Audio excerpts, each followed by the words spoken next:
Hey guys, welcome back to the channel. It's Jack with Stronghold Strength and Conditioning. And today, we're going over how to fix that nasty wrist pain that you get when you're doing push-ups or a bench press. But before we get into that, make sure you take a moment and hit that subscribe button so that you don't miss on future content like this. Ready? Let's get into it. Alright guys, before we get into today's topic, I've got some exciting news for you. If you go by that description down below, you can actually drop by and get the Stronghold Strength app, which is now available to everyone for free. Just go there, sign up for the app, and you'll immediately have access to over 300 exercises, including some of the mobilities that you're going to actually see today. And you can track your workouts and track exercise progress at the same time, making sure that you are really heading in the right direction with what you're doing. So take a moment, drop by and grab that. But enough of that, let's get into the topic of the day. Wrist pain when you're doing push-ups, when you're doing bench press. Right here at that back of the wrist, usually radiates into the palm some. Let's take a look at what's really going on behind it here. In the push-up specifically, we get that bent wrist where I see the carpals actually jamming up against the radius and ulna, creating pressure at the back of the wrist there into the palm itself, the back of the palm. And that's generally what happens in the push-up itself. In the barbell, when we're getting that wrist bent back on the barbell bench press, same concept, just a different look to it. The bar's usually rolling out somewhere into a higher portion of my palm, creating a lot of force, and I'm not actually strong enough here to balance and keep a neutral wrist. When I do my bench press, we want a straight line here, even though it looks like the bar will sit slightly behind the wrist. And it should, because that's where it's going to rest in the base of the palm. But I want to be able to maintain a neutral wrist. If you pick up a kettlebell and you hold a kettlebell, it's going to be very obvious if you have the strength to keep that wrist neutral or not, or if that kettlebell is resting somewhere down on the back of your forearm here. Okay, so that's one easy way to test your grip strength and your wrist strength here and see visibly whether you're in a good spot or not. Let's go ahead and get right into how to fix these issues, and we're going to start with a very quick fix here. So what I'm going to use is actually a nice little block here to prop for me, but I know in the gym you won't probably have that. So what you can do is actually wrap a towel up so you create a wedge that's about this thick, that's maybe an inch thick on it, so that you can use it as a prop there for your push-ups. And all you're going to do is simply place the base of the palm on that block right at the edge or on that towel, so that what we're doing when we're in the push-up position is decreasing the angle of extension on my wrist. So by decreasing that angle, I'm taking pressure off of those carpals and that radius and ulna, making sure that they're not getting jammed onto each other. If you look at my wrist in a normal push-up position, I'm in that 90-degree angle. It's a much sharper angle. So there's your quick solution. If you're in the gym, make that prop, add that little wedge, and we're putting it right under the base of the palm there.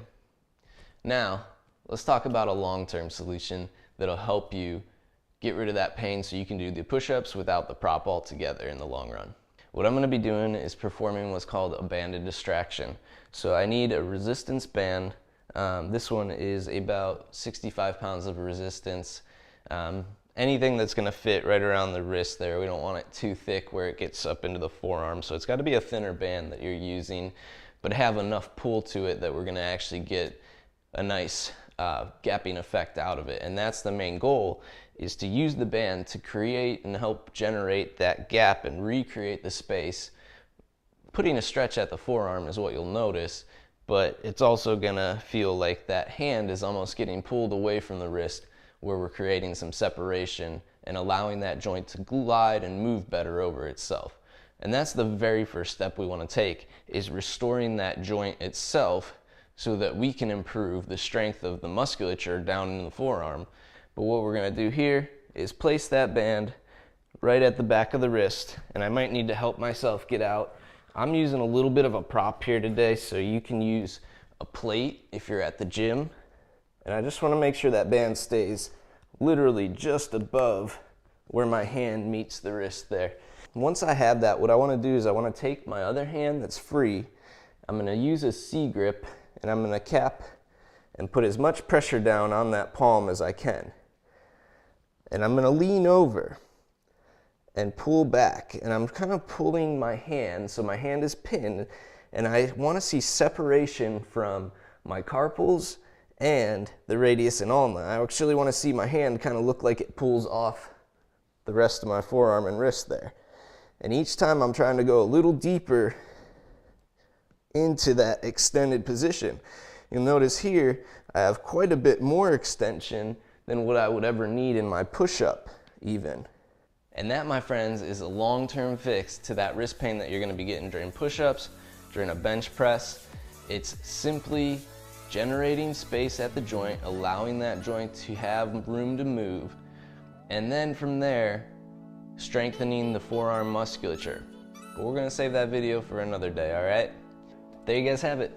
So, if you're in the gym and you need a quick fix, take a towel, wrap it up, place it under the base of that palm, and you have a real quick solution to decrease the angle so you're not getting the pressure that you would on it. If you have that band handy and you can dive right into starting to improve that mobility and creating space at that wrist joint, creating that gapping, then I would go right for that, because that's going to be your long-term solution. I hope you guys enjoyed this video. Make sure you let me know by clicking that like button down below and share it with someone else. You know you got to take care of people in this world. Leave a comment. Let me know if you've had that wrist pain before with a simple yes. And if you try these, let me know what you think. Or any other questions, feel free to leave those down below as well, because I look forward to answering them for you. Alright, if you haven't already, take a moment to hit that subscribe button. You know you want this content, and that little bell notification will tell you right when it comes out each time. If you need something more tailored to you, or if you want someone to help you directly, make sure that you take a moment, drop by our website. It's down below in the description as well. You can get it while you're getting the app today. And fill out that coaching inquiry. We're here to help simplify your nutrition and exercise programming so that you guys can spend more time with the ones you love, doing the things you love. I want to thank you guys for watching today. I'll see you next time.